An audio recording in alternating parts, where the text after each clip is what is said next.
Bom, por que será que a gente começa apostando em pessoas que podem mudar? Ou melhor, por que será que depois de um tempo durante um relacionamento a gente percebe que essa pessoa não tem tantas qualidades possíveis, mas a gente insiste a um ponto do qual nós acreditamos que ela possa futuramente mudar, em um futuro próximo? Por que será que isso acontece? Algumas pessoas que já se relacionaram diversas vezes, infelizmente, começam a perceber alguns padrões dentro desses relacionamentos. E aí essas pessoas começam a divulgar o tipo de afirmação que é a seguinte: ninguém presta, eu tenho um dedo podre, todo mundo que eu arrumo me trai, todo mundo que eu arrumo, enfim. Isso tem um motivo muito sério. E para te explicar algum desses motivos e para entrar de fato na psicologia, ou melhor, na nossa psicologia apaixonada, eu preciso destrinchar alguns assuntos que vão te ajudar com certeza. E lá no final do vídeo eu vou te explicar quais são as principais red flags que você vai acabar encontrando dentro do seu relacionamento. Algo muito simples que acontece geralmente no início do relacionamento é a percepção de que nós conseguimos mudar alguém ou de que nós encontramos a pessoa ideal, adequada. E um dos motivos que fazem a gente não perceber quem de fato é essa pessoa é por ingenuidade nossa, ou melhor, é às vezes por uma manipulação da outra pessoa que a gente está envolvido.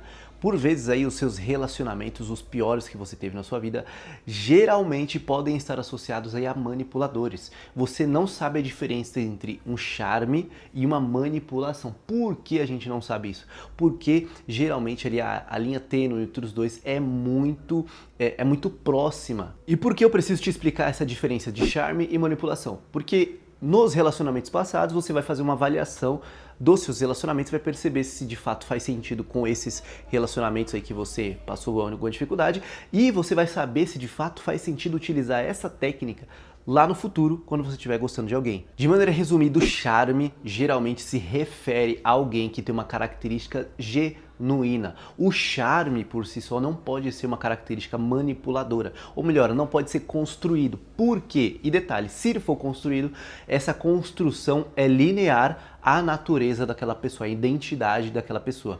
O charme, ele naturalmente se expressa, não é algo que a pessoa manipula. Um exemplo disso é alguém que, por exemplo, às vezes aparenta ser feia, mas por algum motivo ela atrai a nossa atenção, por algum motivo ela é tão gente boa, tão legal que acaba atraindo a atenção. Ou alguma característica física em alguém, por exemplo, homens geralmente com um nariz muito grande. Um exemplo, tá? Homens geralmente com nariz muito grande podem atrair a atenção de mulheres simplesmente porque elas não sabem. Simplesmente porque é o charme. Às vezes ela fala, não, acho que é o nariz. Não, acho que é aquela pinta no rosto, enfim. É uma atribuição de uma característica física ou não a alguém que tenha naturalmente essa característica e naturalmente as outras pessoas além de nós percebem essa característica. Agora, o que é a manipulação? Uma das coisas, um dos filtros mais interessantes entre charme e manipulação é a maneira como o indivíduo utiliza isso. Geralmente na manipulação, a pessoa aí, ela vai te tratar super bem, ela vai tratar você com um carinho enorme, vai colocar você lá em cima nas alturas. Por quê? Porque inconscientemente ela conhece a psicologia do ser humano. O ser humano, ele gosta de ser bajulado. O ser humano, ele gosta de estar sempre com o ego muito bem nutrido. E aí ele vai acabar fazendo isso, vai te manipular para que você creia que você é alguém, um superstar, que você é alguém interessantíssimo. E aí, aliado a isso, nesse primeiro momento, depois que ele está te afagando o ego, nesse primeiro momento, ele começa a então criar um controle sobre você, ou seja, cara, além dessa pessoa, além desse manipulador aí estar totalmente vinculado à sua psicologia, além dele estar jogando dopamina na sua mente, ele vai começar a controlar você, vai controlar seus espaços, vai controlar seus amigos, vai controlar aquilo que você representa, vai controlar tudo que você é. Por quê? Porque a manipulação inclui o manipulador moldar você ao modelo dele, ou seja, ele deseja que você seja de um jeito do qual você ainda não é, e para isso ele vai te oferecer aquilo que sua mente deseja, para então fixar você dentro dessa gaiola inconsciente, gaiola emocional que ele está te colocando. Inclusive, se você já namorou algum narcisista ou algum manipulador, dificilmente você vai conseguir superar esse relacionamento sozinho. Por quê? porque existem algumas técnicas ali que ele está inconsciente utilizando contra você, do qual você não vai conseguir sair de forma alguma.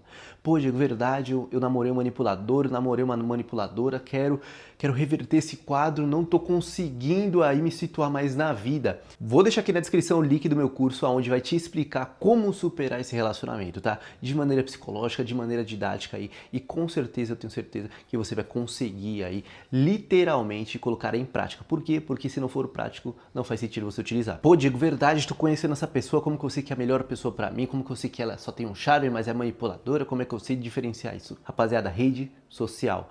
A rede social basicamente é a vitrine do qual o nosso ego, a nossa vontade se expressa. Nós desejamos que o outro nos veja de uma determinada forma e naturalmente nós expressamos isso através das redes sociais simplesmente porque é um método, é a maneira mais eficaz que nós temos no dia de hoje. E antes de explicar para você que você deve vasculhar a rede social dessa pessoa que você está interessado para saber se ela é ou não, faz sentido ou não, enfim, existe algo que eu preciso te explicar sobre a rede social. Não sei se você já ouviu falar, mas existe um termo na filosofia que significa pluralismo ontológico. O que significa isso? Basicamente consiste em atribuir diversas maneiras de ser ou interpretar a realidade, do qual nem sempre elas conversam. Como assim, Diego? Resumindo, existem várias formas de ver uma determinada coisa e por vezes essa coisa, essas formas diferentes não são de fato a realidade. Por que eu quero te explicar sobre o pluralismo ontológico? Na rede social não é diferente. Sinto te dizer, mas essa pessoa aí que você está interessado, ela só vai expressar dentro da rede social dela aquilo que convém a ela. Os defeitos e todos esses pormenores do nosso egoísmo, esses defeitos que correspondem a nós mesmos, nós não tendemos a postar, mas ainda assim é importante você avaliar essa pessoa, justamente por aquilo que ela posta.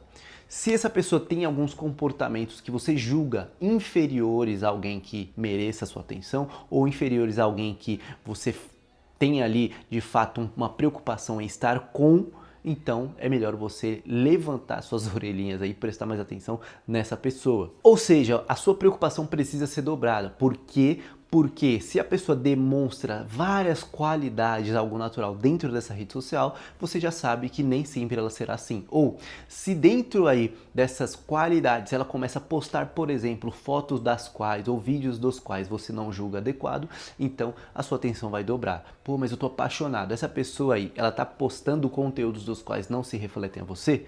Então, atenção dobrada. Ou se essa pessoa esconde muitos defeitos, algo natural, atenção dobrada. Por isso a interpretação do pluralismo é tão interessante, porque as pessoas vestem máscaras, elas não desejam revelar de fato quem elas são. E cara, eu tenho certeza aí que você, vez ou outra, vai precisar analisar essa pessoa com mais profundidade, uma profundidade que nós não estamos acostumados. Por quê? Porque estamos preocupados somente com a paixão, somente com aquilo que é emocional no momento, e não aí em construir relacionamentos. Então, muito provavelmente, essa é uma das maneiras mais interessantes que você encontra aí para avaliar alguém. E antes da gente partir aqui para 5 red flags de fato, cara, deixa seu like, curte esse vídeo, compartilha, comenta, deixa sua opinião aqui, tenho certeza que você vai conseguir me ajudar, vai conseguir ajudar mais pessoas através desse conteúdo. Esse é o momento que você vai utilizar tudo o que eu te expliquei para entender se de fato os seus antigos relacionamentos e os seus relacionamentos futuros irão aí montar um padrão. E tenho certeza que se você se diz dedo podre, é a partir daqui que você precisa entender e ver esse vídeo. Primeira red flag, primeiro tema aí que você precisa entender, ou melhor, primeira preocupação que você precisa ter no início desse relacionamento, o seu ex lá, os seus ex no passado, as suas ex no passado, ou no seu futuro agora, ou melhor, no seu presente, né, e no futuro. Se esses ex ou essas pessoas futuras têm um tipo de amor muito eufórico no início da relação, cara, é melhor você se preocupar. Por quê? Geralmente pessoas eufóricas, elas não têm consciência da própria euforia, ou melhor, elas se preocupam somente com a expectativa que elas têm. E detalhe, além disso, se preocupam com aquilo que você tem a oferecer a elas sobre as próprias expectativas dela. Diego, não entendi nada. Referindo-se a essa pessoa, você tem que entender que ela vai te amar de um jeito tão intenso no início, ela vai casar, vai querer tudo, o mundo todo com você logo de início de uma maneira tão intensa que a partir daí não é mais só essa pessoa que te deseja, mas as emoções dela. Isso se refere a um problema. Por quê? Porque no início do relacionamento as pessoas não têm condições nenhuma de julgar se de fato esse alguém é alguém interessante, simplesmente porque no início tudo é flor. tudo é uma vestimenta externa, ou seja, as pessoas não revelam aquilo que é interno. E um problema paralelo é que esse comportamento de euforia, de paixão eufórica no início revela também que muito provavelmente essa pessoa irá te tratar com a mesma euforia num possível término de vocês. Ou seja, ao mesmo tempo que ela sobe muito a emoção dela, ela joga você lá no alto, ela também te joga lá embaixo com a mesma velocidade. Um relacionamento aí saudável não implica necessariamente essa euforia. Por quê? Porque ambas as pessoas precisam respeitar os seus limites, ambas as pessoas precisam se conhecer, ambas as pessoas precisam estabelecer aí algumas conversas difíceis no início para que então elas escolham estar umas com as outras e não somente a euforia, só o desejo, só a vontade. Um segundo alerta é um desconforto intencional. O que é isso, Diego? Se essa pessoa aí que você, enfim, está conhecendo ou já conheceu, as pessoas que você já conheceu, ela te deixava ou deixa desconfortável de maneira intencional, independente do contexto. Vamos supor, por exemplo, que vocês estão numa roda de amigos e seu namorado, sua ex-namorada, te deixava ou deixa desconfortável na frente das pessoas, só para o ego dela estar lá em cima. Te deixava desconfortável intencionalmente para que você se sentisse mal naquele contexto. Ou se sozinho, se só vocês dois, essa pessoa te deixa mal somente porque ela deseja que você esteja errado dentro de uma discussão. Enfim. Quando a pessoa escolhe fazer o mal a você, naturalmente você precisa ter um alerta. Principalmente porque muito provavelmente essa pessoa é manipuladora. Ela na verdade deseja elevar o próprio ego, elevar a própria identidade e reduzir a sua porque ela se sente superior a você. E associado a isso, a terceira atenção que você precisa ter é sobre essa pessoa intencionalmente rebaixar sua autoestima. O que é isso? Ao invés dessa pessoa elevar você, ao invés dessa pessoa trazer paz, pra você não, ela reduz sua autoestima. Como? Ela flerta com outras pessoas, ela fala que você não está tão bem vestida assim, ela fala que você está engordando, ela fala, enfim, ela fala várias coisas dos quais ela acredita que você precisa perceber, ouvir para reduzir então a sua autoestima e ela se elevar acima de você. Por quê? Simplesmente porque essa pessoa precisa sentir que você é alguém inferior a ela. Simplesmente porque essa pessoa ela precisa demonstrar para você que naturalmente você não alcança ela em nível de humanidade, em nível de ego, em nível de psicologia. Essa pessoa não deseja que vocês fiquem de igual para igual. Essa pessoa deseja, na verdade, que ela sempre esteja acima e você sempre abaixo. O quarto tópico aqui que você precisa entender é uma família desestruturada. Se o seu ex, enfim, a pessoa que você se relacionou ou se relaciona, tinha ou tem uma família desestruturada, naturalmente você precisa ter um alerta também. Por quê? Porque o padrão familiar de educação, de relacionamento é passado de geração após geração. O que isso significa? Se você tem um modelo de percepção sobre amor, sobre cuidado, sobre família, sobre cuidado com o outro, sobre amor, enfim, sobre vários aspectos daquilo que se refere à união de seres humanos, então você tem que assumir também que uma família desestruturada não vai levar esses valores, não vai levar adiante toda essa conduta de família para essa pessoa. E cara, imagina você tá ali tendo na sua mente toda uma compreensão sobre o que é um relacionamento e a outra pessoa na verdade não tem essa compreensão, na verdade a outra pessoa deseja somente o prazer, porque ela não foi ensinada sobre criar família, ela foi ensinada somente sobre prazer. Então é muito importante você prestar atenção também nesse tópico. E associado a essa última dica também inclui os valores. O que são basicamente os valores? Os valores incluem aí as suas virtudes, o que você pretende ter como base dentro daquilo que se refere a relacionamento. Vamos supor que, por exemplo, você tem uma religião, você não abre mão dessa religião, você não abre mão dos dogmas dessa religião.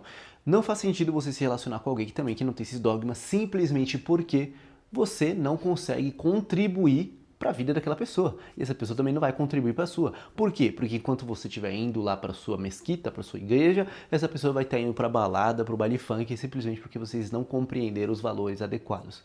Às vezes para você o seu valor é a sua religião, às vezes o valor é a família, às vezes o valor é um tipo de respeito mútuo, enfim. Se você está em dúvida, é melhor você avaliar primeiro quais são os seus próprios valores, para aí então você utilizar os seus valores como filtro contra ou a favor daquela outra pessoa. Todo relacionamento, seja com uma pessoa, seja com 30, se reflete em padrões. Todos são padrões. Se você se julga ter o dedo podre, então você tem algum tipo de padrão do qual você ainda não conhece, mas de fato existe. Se você tem um relacionamento muito saudável, se você é casado há tantos tipos de anos, enfim, se você é casado há tantos anos, enfim, naturalmente aí isso reflete-se também a um padrão. Tudo que se refere a um padrão dentro de um relacionamento irá se repetir. Dito isso, o que você achou? Deixa aqui nos comentários, compartilha esse vídeo, curte e até a próxima.